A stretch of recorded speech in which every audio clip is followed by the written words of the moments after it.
This is Foodie Call on the G1 podcast.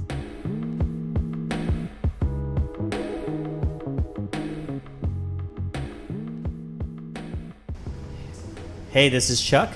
What's up? This is GP, and we are two of the hosts, two of the savory, sultry, salty voices of Foodie Call, brought to you as always by the G1 podcast, right? And if you're tuning in via YouTube, you might have noticed we're here with two very handsome, very eligible. I don't know that for sure. Neither do we. Wait, about the handsome part or the eligible part? You know what? Everything's subjective. This is confusing. Chuck, why have you brought us here? Who are we talking to? Why am I being so rude? Well, these two guests, I actually had them on the radio this past week, and these guys, James and Joseph, are here in Seoul to do some really cool, basically a culinary dining experience, but they call themselves One Star House Party. And I just kind of, let's have them say hi. Hi, how you doing? Hey guys. Okay, so let's just so our listeners know, James, why don't you tell us a little bit about yourself so they can get a feel for what you actually sound like. So what we do is travel from country to country, and we try and learn as much as we can about what makes that country special. So we'll usually start in a city, in a capital, or somewhere with a real kind of food, like a food identity. So we'll try and learn as much as we can about the techniques, the way food makes people feel, and the way they respond to the food they eat, and why they go where they go. And then we kind of head out and we get a little bit more urban, and we try and get into the more far removed parts. And the reason that we do all of this is so that we can try and encompass as much as we can, and we build a restaurant that kind of reflects our experience of where we've been. So we're a team of chefs that are from loads of different restaurants, loads of different countries. So what we do is use all of those techniques that we've built, and we drive them into new countries that are new to us. So we build a menu that's kind of naive, but in a great way, I think. I like that. Food identity was that word. I've never heard that term used. That's the hashtag today. Food ID. Okay. Joseph, I want to ask you, what's up with the name One Star House Party, not your name? I was going to say, I have to ask my mother about that. One Star House Party kind of started when we were first starting this kind of pop-up restaurant. We kind of wanted to make it a restaurant that wasn't a restaurant. We wanted to take away, we'd kind of worked our whole life in Michelin Star kitchens, 1 star, 2 star, 3 star. And we wanted to take the best parts about it, which was the food, which we knew we could do, but make it in a more relaxed setting. We wanted to kind of thought that you were having a dinner party with your friends or family or whoever, but it was just really, really good food, but just super relaxed. So you didn't feel like you feel like you could just drop your shoulders, grab some wine. You wouldn't, like when people come in, they kind of ask us, where's this, or what do I have to do? There's just no rules. You can kind of do what you want, just as long as you're relaxed. I think it kind of happened over like a very intensive week period of where we did a pop-up restaurant in New York, and we did it in an Airbnb apartment, like a loft apartment that we hired, and we turned it into a 40-seat a night restaurant for a week. And so they literally spent all the money in the world on getting there, the ingredients, and then the Airbnb, it was like all the money that we had between us in a click on a laptop on that Airbnb. Did you stay in the Airbnb that you hosted in? This is the kind of thing, because we had to, because that was definitely something we wouldn't have been able to afford. So as it started, we did 5 nights, and it started that we would hide as much as we could. So like we would kind of hide the fact that we were living there. So it was sort of a secret that nobody would have guessed. And then like as we got a bit more tired, like when you do a pop-up restaurant like this, it's like 21, 22-hour days sometimes. And so we would we'd hide the fact that we were living there. And as days went by, we got more tired and the cracks started to show. So there's like a bottle of shower gel, like something like little things. And next to the ketchup, there's shower gel and conditioner. As the week kind of progressed, the people started to realize that we were living here, and they would ask. And then we realized it had this profound effect on the restaurant and the atmosphere within it, because people became a lot more relaxed, and we realized that it was not a restaurant by the end of that week. It was like a dinner party, and that was where we kind of came up with this name. It's not taking itself too seriously, but we just realized that we'd made something really quite special, I think, and by the end of every time that somebody comes and eats with us, they know us, we know them, and it's a very kind of shared experience. And I think the menu reflects that, don't you? Yeah, exactly. Like we always try and think of it as like when you go on holiday, like not so much anymore, but you would take photographs and you would make a photo album, and your friends would come over for a coffee, and you would want to like show them every picture, like when we were on holiday we went here, or when we were on vacation we did this. It's our version of Grandma's slideshow. Yeah, exactly. So what we want to do is we want to do that, but we want to show this album, but without photographs. We do it with food. Oh, of course. So you're saying we a lot, right? First of all, the naming, One Star House Party, how awesome is that? It's a great story. I have no such story for the overall brand of the podcast. You'll get there. Yeah, I'll fabricate a story. But before we move on to the menu, you're saying we a lot. There's only two of you in front of me, two of you that our listeners are hearing, right? Yeah. Chuck, you've met everybody, right? Yeah, we hung out. We got some really good food and some makgeolli. Yeah, right? we had a makgeolli. You guys care to introduce a few of these other people behind the scenes? Sure. So there's Kevin. So Kevin is kind of, I guess he's like as close to a builder as you could imagine. Like if you can think about like going to a new country every month where you don't know anybody and you need to build a restaurant, like furniture, like the way the restaurant looks and feels is a huge aspect. So I think one of the reasons that we started this, and especially Kevin was a big part of it, is that we started to question what makes a restaurant, what makes it special.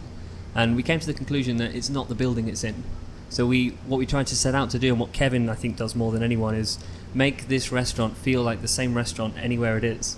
So whether we're in New York or Seoul, like there is little things about the restaurant that remain the same, and I believe that those things that remain the same are the fact that it's built from scratch, which is what Kevin does, and the people that are there.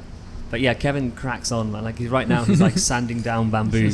He's like building tables from Chuck, that's the gentleman we met earlier downstairs, right? Yeah. We went into the bat cave that is right under Vatos, and we saw Kevin and Trisha pretending to help out. We would be remiss not to thank Kenneth Park and Vatos for hosting the podcast today. That is where we're currently recording. It's an awesome venue. Yeah, I think we owe Kenny a lot more than you guys do. Oh, for sure. Right. Okay, so. Who else is there behind the scenes? So then there's Trisha. There's Trisha. So yeah, Trisha she sort of does a bit of everything. Like she is, obviously there's a lot of stuff to think about, like for each person, everybody manages their own stuff, but Trisha kind of oversees everything and makes it possible. She's just, sometimes you just meet people and they're just great at organizing, and you don't really know why. It's not something you just learn, but she just kind of has it. Like, when I was talking with her, correct me if I'm wrong, but she kind of described herself as like the band manager. She has to kind of like make everything kind of come together.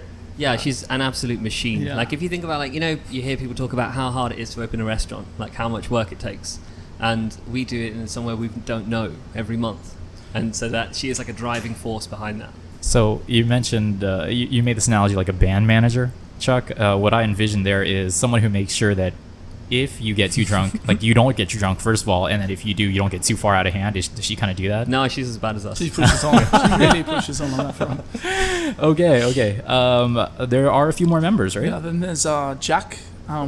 He's recently just joined. He's from Tasmania, Australia, as well. Wow. He's one of the chefs on board with us and just started, so he's been helping us kind of discover as well. So Seoul is his first trip. But, a hell of a way to break in. But he's more focused pastry side as well, so it kind of gives us more aspects to play with. Someone who's kind of involved more in the sweets. Pastries. Can he make a donut? I'll ask him. He's pretty good. He whips it in. Let's try not to stray too much off into the donut category. Sorry, I got emotional there. Okay. Let's make sure we introduce everybody though. And then we have a few other people that kind of like come in and out. Oh no, we've got Carmen as well. So Carmen has just joined with us with Jack as well. So she's kind of been a very like kind of fresh face to the kitchen. She's got like a different background. Like myself, Joe, and Jack, we're all from different restaurants, but we all have the same kind of like militant restaurant background. Whereas we kind of realised that to make a restaurant like characterful, we would need to find loads of different people. So Carmen is very special. She also happens to speak quite a few languages as well. So that's super helpful. Yeah. So she's kind of starting in the kitchen, but she's great at like loads of different stuff. Like she helps us kind of get the word What languages out. Can she speak? Mandarin, Cantonese, English, and Japanese. Wow. As far as I know. So it's like just a few. Like she can barely communicate then. Yeah. Well, I met her the other day too. Wait, so is she Chinese in background or British? Chinese British. Chinese British? A lot of Commonwealth accents. Mm-hmm. Yeah. Good, because that's more sellable. No people. I mean, we're from California, Chuck and I. It's really hard to listen to us. Yeah. Anyway, California. Mentioning that, right? You've been there. Yes, we did. We had an absolutely magical time in California. We had an amazing one. So we actually did the States in kind of in one hit. So we started in New York, did the restaurant that we discussed earlier, and then we packed everything into an RV and drove to San Francisco with the whole team. And we built the menu kind of on that drive. So we would build there was some inspiration from Texas, but then as we got towards California, we would really start kind of ramping it up. So things some of the stuff we came up with there, it was just the kind of things that you would never think about. We ran into this guy, and he's a bee farmer. So this guy is the most picturesque, perfect example of a human being you can imagine. He's probably in his late 60s, and he's a carpenter. He's got his workshop in San Francisco, and he spends the weekends teaching classes of children that you can cultivate bees and why it's so important to look after them and why they're in such demise. And then next door to him is a meadery. So have you tried mead before? No. Yeah, it's one of the oldest forms of alcohol. It's wine honey made wine, from right? honey. Oh, I've read about exactly. it. It's Yeah. really simple. It's pretty much just honey, yeast, and water, but kept under very sort of specific conditions. But it's this wonderful thing that I think can only really happen in California, where they've got a guy that's breeding the bees, that's kind of making the honey, and then next door to him is the people that are making the mead out of his honey. So it's just That's a wonderful awesome. kind of symbiosis there. It's really cool. Did you actually use any of the honey? So we made in the we made ingredient? a whole dish out of the Yeah, operation. just encompassing everything and showcasing the mead, the Yeah. wine, everything. Yeah, it was great. And then he actually was really kind, and he gave us loads of the grates from his hives, so we could serve literally honey on a slate that goes Oh, into a that's so beehive that cool. the bees make the honey in, Yeah. and you could just eat straight raw honey. Wow. And the dish was called The Plight of the Bee. So we wanted to kind of tell the story of why the bees were struggling, and it really kind of came through, and it was great actually. Yeah, plenty of identity there. Yeah, Yeah. It was good. It was fun. So can you guys tell me, a little bit about, where you guys have been and that journey of kind of, choosing even Seoul. I mean, we talked about it a little bit before, but I'm just curious to kind of get that whole story, the big picture of how you guys, what cities have you been to, and then how you guys came to Seoul. Well, we You started. guys take turns? No, I'll You start guys us take off on- turns choosing? It's my turn to choose? It's a bit more diplomatic than Yeah, that, I it's, think. it's kind of, they're always different. Sometimes you'll have one that someone's just hell bent on. Yeah. Ever since before we started this, even Joe's just been absolutely crazy about going to Iceland, for example. But then Still some of am, them, I haven't stopped. Some of them we kind of learn as we go along. Obviously we're not perfect at this. I don't think anyone is, because I don't think anyone's really done it quite this way before. So we're working it out as we go. But we're kind of learning that there are lots of aspects to a country that make this possible, creatively. So there are amazing people, especially in cities that are doing amazing things with food, and they've done such profound things with their own food that it's changed the way and what people eat. And those people have amazing power over agriculture, over sort of the social parameters of a country as well. I think so. Those kind of guys are a lot. There's a lot we can draw from them. Obviously, the landscape itself, what kind of stuff grows there naturally. Is there interesting stuff that people that live here might not even know grows here? And then actually the kind of the food scene, I guess you would call it. So Seoul actually has all three of those in abundance. So that's kind of what made us come here. Yeah, I'd even argue your fourth one of seasonality as well, because we've come for us when we're especially traveling around Korea. The season for us and what the menu we've done is just perfect. We couldn't have done if we came 2-3 months early, it would have really, really restricted us. And when we're taking this journey on the road, we kind of have to envisage. It's not just a dartboard thing. We kind of have to follow the seasons and not just staying in the summer, but trying to mix it all up so you kind of get autumns and winters. But in really good, you don't want to go to Mongolia in the winter because you'd just be Right. You have to Yeah. kind of. Talking to you about it is making me excited just about being here. I've been here 7 years. That's awesome. That's a great feeling to have again. But you, very quickly to recap, you've been to San Francisco, New York. Yeah. Can you guys start us out in the beginning? And So we did we Hong Kong, then New York, then we did San Francisco, and then Taipei, and now we're here.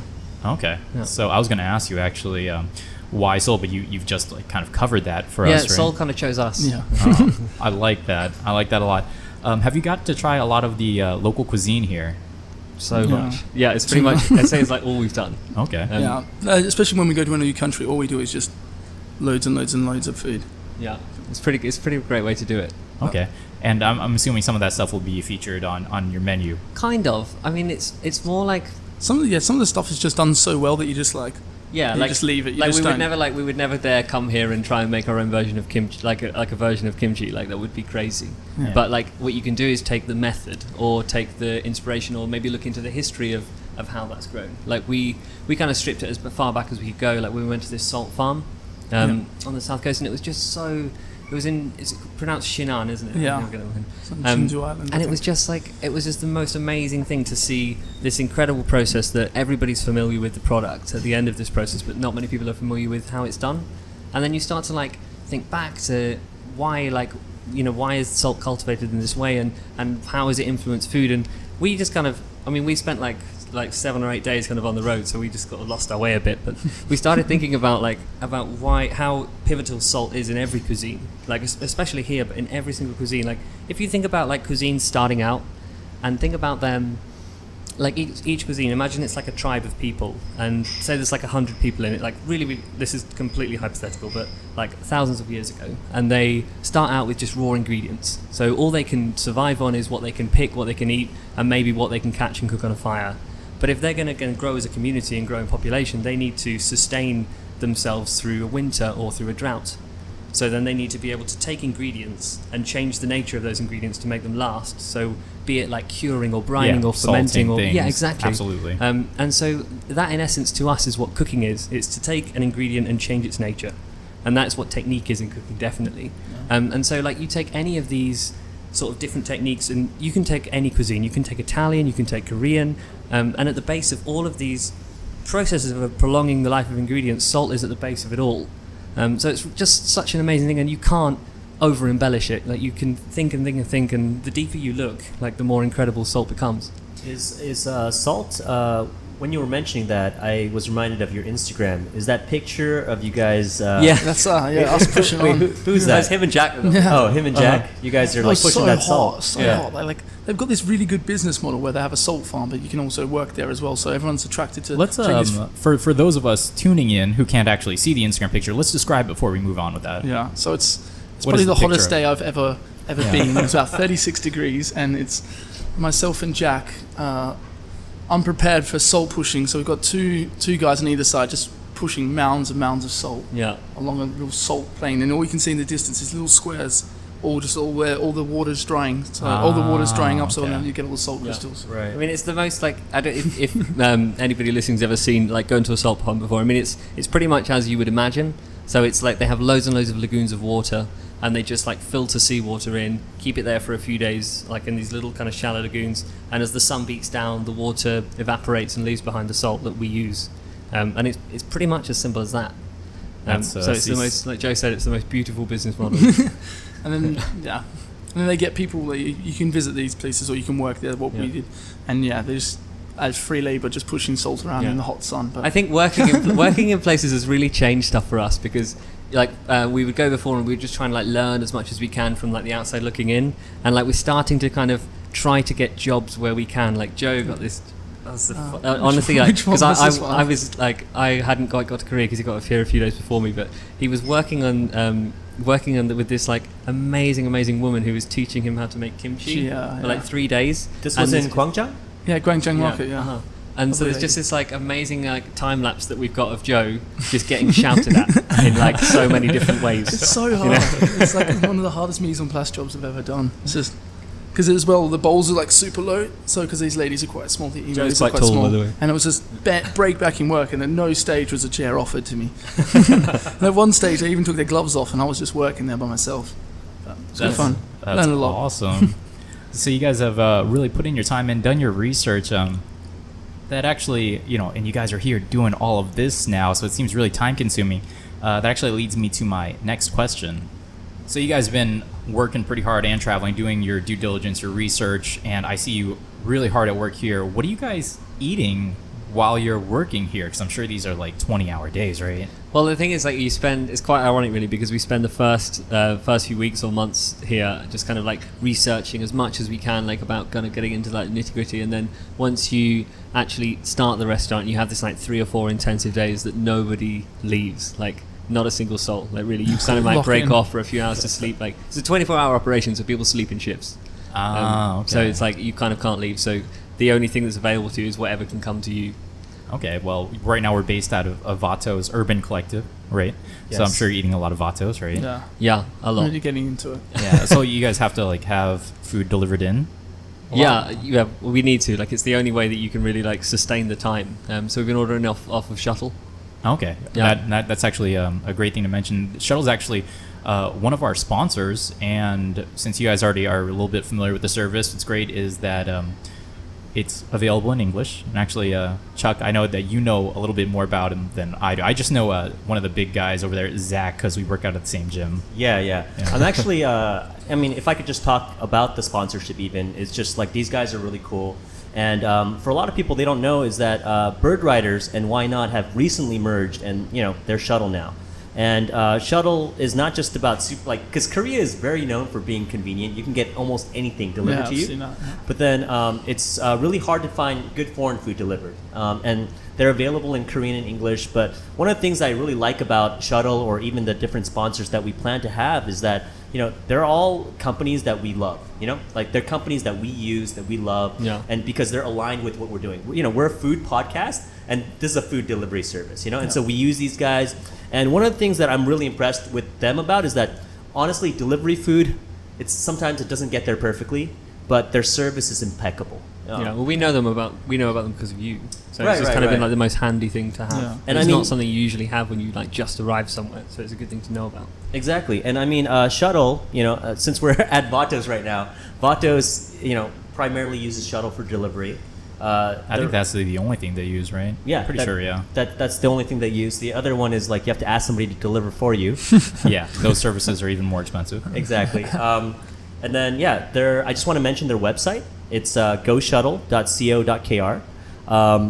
We'll put up a link or something. Yeah, we'll somewhere put up a in the link. description. There's also going to be a code that we put up, and honestly, I just want to kind of reiterate that if you guys go through these links and just use Shuttle, it actually helps us, because it just helps us to kind of get more sponsors who are going to be associated with really kind of connected with what we're trying to do, as like spread like the word about great services and great companies and things Nice. like that. So Yeah.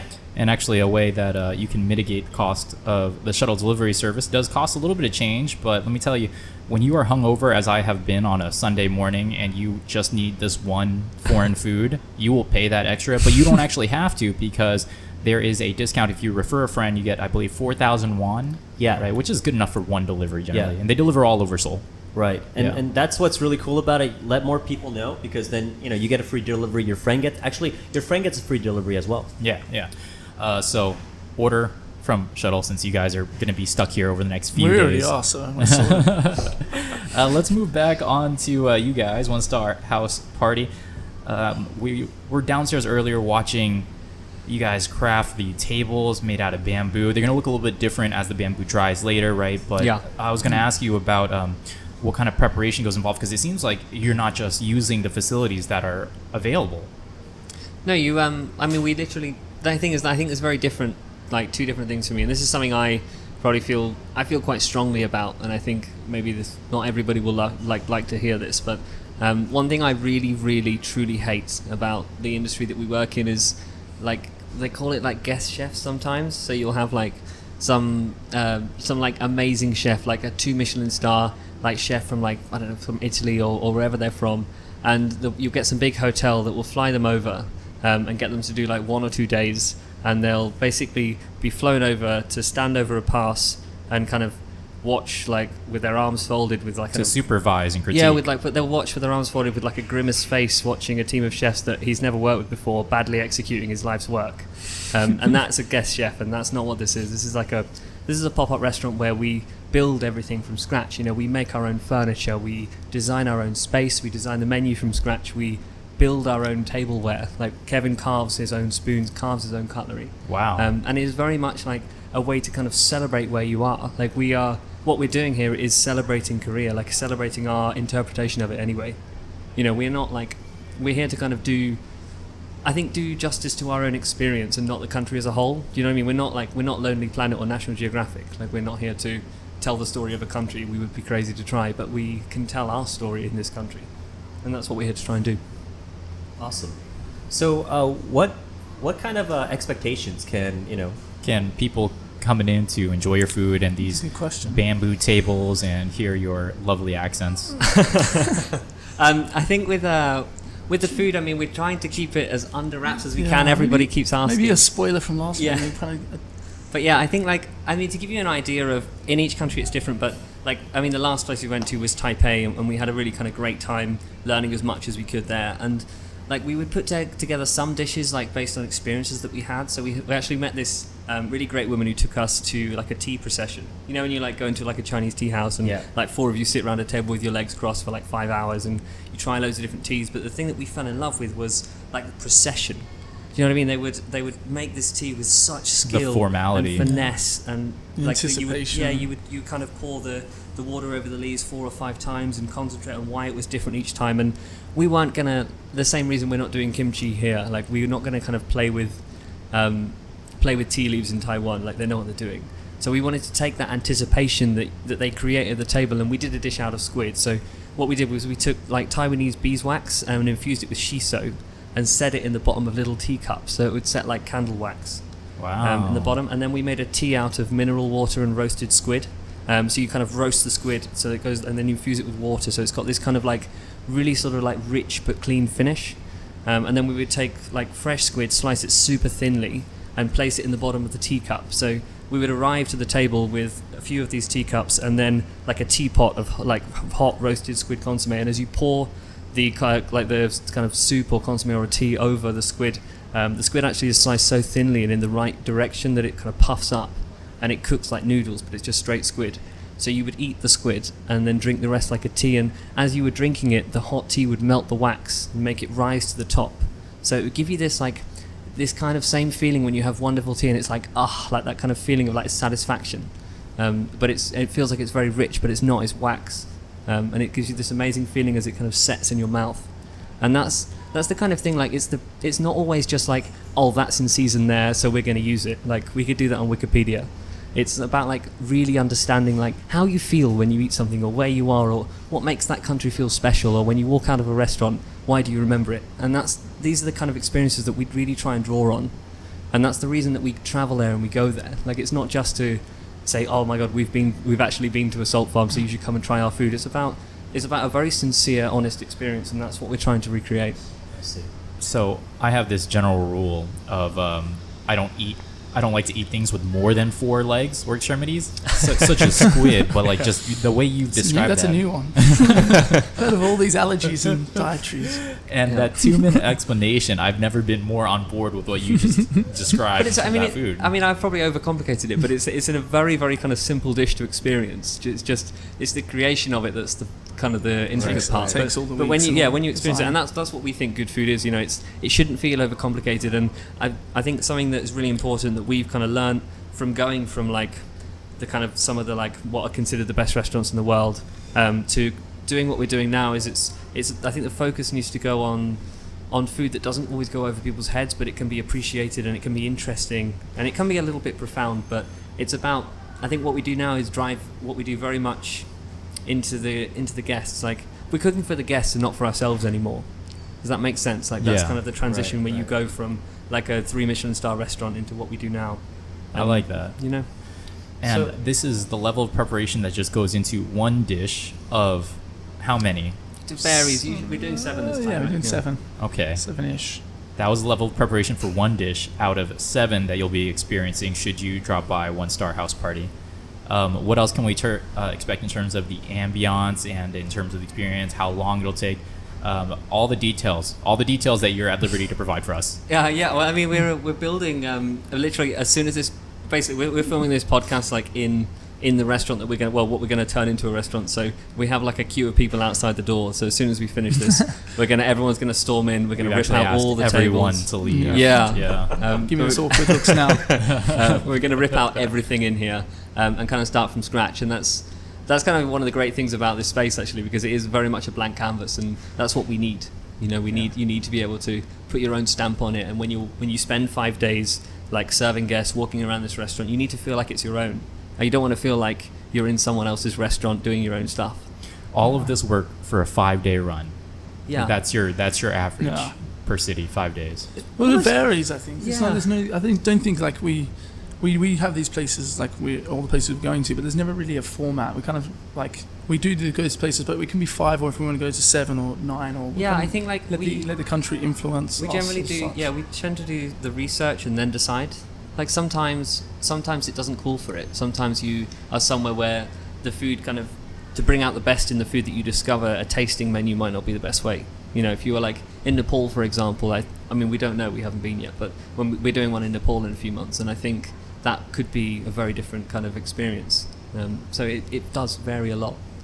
This is insanely ambitious, and actually, I know that you've entertained opening just a restaurant, like a more traditional restaurant. I want to hear now from a more traditional restaurant owner. I don't know if traditional is the right word to describe you and Cali Kitchen Shack, but the level of ambition here and all of the logistical details, how do you feel listening to all of that?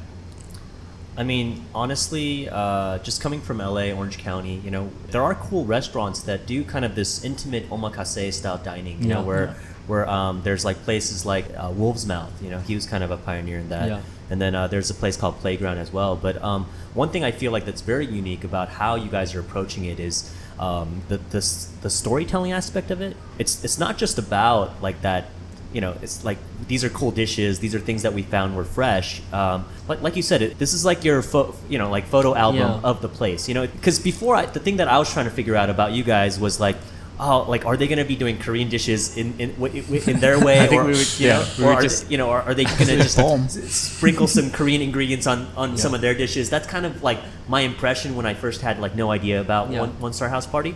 But the more I talk to you guys, the more, you know, I spend time with you guys, I realize that it's really about like just diving into your own experience and just kind of sharing that in some way, you know? So it's not even really about like, oh, this is the craziest thing I can make. You know, it's not about showing off. It's really about, hey, like, I want to just share some of my, this is like, sit down for the slideshow, like, and let me just like tell you, you know, in a very intimate way. And one of the other things that you guys mentioned was that, you know, like on one of your, you know, trips or one of your dinners, Joe was just like basically like just he got a job, You bring it back to the Henyos again. Yeah. Oh, I want to hear about the Henyos again. The Henyos. You know, Well, that was one of the the more surreal experiences. It's one of those things where we set up all the like cameras to go. We went down to this cove in Jeju Island, just on the southwest. Before we talk about that, could we tell the audience about what Henyos are? I mean, a lot of people have heard. Skip to the punchline.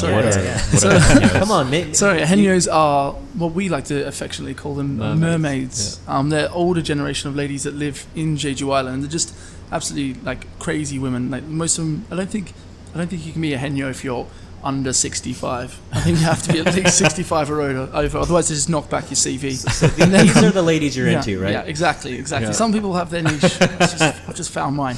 And these ladies live on the southwest coast, and they're just predominantly the ones that we interacted with were on this little stretch of land, and they have a little house there. And they meet every morning at about 6:30. And if the weather conditions are right, they'll make about a cup of tea, sit there, watch the waves for about an hour. We're just ticking by. But then they all suit up and they just kind of sprawl across these rocks, and then just like if you've probably seen the clips, Chuck, right. But I don't know how to paint it. It's just like these savage rocks with the ocean just smashing up against them. They'll just dive in. They're just fearless. Yeah, like, they're just so and fearless, just so like, agile. And they don't dive in with like, you know, they've got no tanks. No tanks or anything. They've only got this really bizarre kind of old snorkeling kit that doesn't actually have a snorkel, but just has like this little circle glass that doesn't fit them. But they go down so deep. Like, so if you try and imagine these women are like most of them are in their 70s. Like Joe and I are in our like mid to late 20s, and we very naively thought we could jump in there with a couple of GoPros and we'd be able to like go follow them down and like, you know, get some great stuff so everyone can see what's going on instead of just us. And we started to follow them down, and after about halfway we had to kind of turn back, and we realised that we weren't made of the same stuff these women were. Some of them were going down 20 metres deep. That's it's really, really unbelievable. You guys realize you are human, right? Yeah. So you guys don't have gills like they do. Yeah, it was pretty wild. Boys against men, I think it was in the end. Yeah. And all of that kind of feeds back into what people will be experiencing, not just here, but you know, moving forward, wherever you're going next, you're going to be taking that little bit of Korea with you, and I'm sure those things that you've learned in the States and in Taiwan and such, you're bringing all that here. I think that the techniques and like, because we literally live like a community. Like, I mean, I'm still working on trying to find a better word than a cult. Yeah. But we literally live like High that, you know, sparrow. like we live like, Joe, that's not a good nickname. We live like a community, so we all live out of one bank account, like everybody kind of lives off nothing, like everyone has just what they need to get by and just what they need to go and see stuff, but it's the only way this is doable. I mean, I'm sure that every time we explain people and people listening to this now are just like, how is this financially possible? You know, because like in the real world, this is very difficult to do. And we probably spend like almost all of our money on ingredients, and then we've got Kevin downstairs like sawing up bamboo so we can have some furniture. So it's pretty wild, but it's been those constraints that we've put ourselves under have been what have made this amazing, because we've had to come up with stuff like when you're trying to come, you know, if you're like you guys know this, like if you're like in a restaurant and you're writing a menu, you're a chef. What you tend to do is sit down with like a notepad, like with the chefs, and you write this menu. And to work with, you have a list of suppliers, like what they supply, and then you're going to like build your menu like a puzzle out of those pieces. Yeah, kind of Frankenstein it sometimes. Yeah, so we literally have like a new game to play every month. You know what I mean? With like all new pieces. Yeah, you know, a absolutely. new puzzle. So it's very fun, and it's very kind of immersive and unique. And we just wanted to question what a restaurant is, you know, and I think what makes this restaurant what it is not, like we said before, it's not the building it's in. And I hope that, you know, other people can kind of see this and maybe try and do something like it, because there is a lot to be explored, and there's a lot about restaurants and chefs that you feel like when you're a chef, you feel a bit trapped. You're like, you know, you love this and you started doing it in your early 20s, and you kind of can come to a point where you're like, well, this is it, so the next step in my career is to open my own restaurant, which to some people is great, you know. It's an absolutely amazing thing to do, and it's an incredibly difficult thing to do, but it's almost like you're kind of swimming upstream. So what we wanted to try and do was to prove to people that you can do this another way, and I believe that we can prove that. Not just in the restaurant, the food and beverage business, but in many things, right? People are disrupting left and right. Yeah. We are running up on time here, but I wanted to ask you guys, this space has only room for so many people. I'm wondering how many tickets are going to be available, how many times are you guys serving per day? So I think, we're just going to do one night, definitely. So it's going to be quite intimate. I think probably about 35 guests. I think the tickets are released a couple of days ago. I think there might be a couple left towards the end of the week. So if you were going to buy them, they're on our website. It's onestarhouseparty.com. And it's by the way, it's BYOB, so that's like a huge bit of this. Yeah. It's like really, really important that you bring your own wine, and it's like you're coming around our place for dinner. Oh, so it's not you can't. It's a recommendation to bring your own wine. No, you absolutely have to. Like, You have to. Yeah, It's it not would even be a like recommendation. imagine like side of the you were spectrum. invited around a friend's place for dinner and you don't bring wine. It would be It would be rude, Yeah. right? It's like, can you guys bring some wine so Yeah. we can have it together? definitely. I Okay. like that. Yeah. Okay, cool. Well, that pretty much wraps up everything, unless you guys have anything else to include there. Once again, what was the website? onestarhouseparty.com. Yeah, Okay. And just to kind of reiterate about the location, it's actually at the Urban Collective, which is right next door to Vatos. In And so Itaewon. in Itaewon. So it's actually a really cool new space. They haven't done too many things out of here yet, you know. So I think it will be a great intimate dining experience, Yeah. you know, for people to check it out. And I think too. like in the future for this, like for places like this, and I think as people start to like be very creative with their own spaces, and people that happen to have spaces and use them in sort of very community-based ways, it's quite a wonderful thing. Like, you know, you don't have to be like a chef from like the restaurants that we're from. You might just have like this great idea for a night, or you want to entertain people. So, you know, if you would like to think that you wanted to try a restaurant or see how it feels, like you could do it here.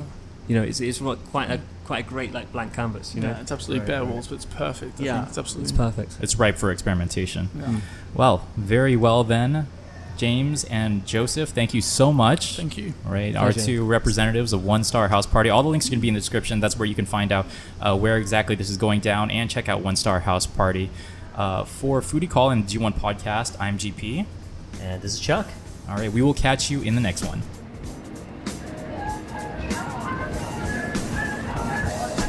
이번 역은 사당